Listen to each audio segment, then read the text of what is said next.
আয়াত ১০৬। وآخرون مرجون لأمر الله إما يعذبهم وإما يتوب عليهم والله عليم حكيم।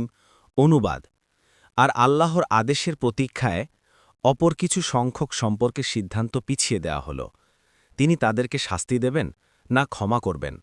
আর আল্লাহ সর্বজ্ঞ, প্রজ্ঞাময়। তাফসির। ১ নম্বর ফুটনোটের বিবরণ। এখানে পূর্বলেখিত ১০ জন সাহাবী, যারা তাবুকের যুদ্ধে অংশ নেয়নি এবং মসজিদের স্তম্ভের সাথে নিজেদের বেঁধে নেয়নি, এমন বাকি ৩ জনের হুকুম রয়েছে। এ আয়াত নাজিল করে তাদের ব্যাপারে সিদ্ধান্ত পিছিয়ে দেওয়া হয়েছিল। ১ বছর পর্যন্ত তাদের এই অবস্থা ছিল। তাদেরকে শাস্তি দেওয়া হবে না তাদের তওবা কবুল করা হবে, তা তারা জানে না। আত-তাফসিরুস সহিহ। রাসূলুল্লাহ সাল্লাল্লাহু আলাইহি ওয়াসাল্লাম তাদের সমাচ্যুত করার, এমনকি তাদের সাথে সালাম দোয়ার আদান-প্রদান পর্যন্ত বন্ধ রাখার নির্দেশ দেন।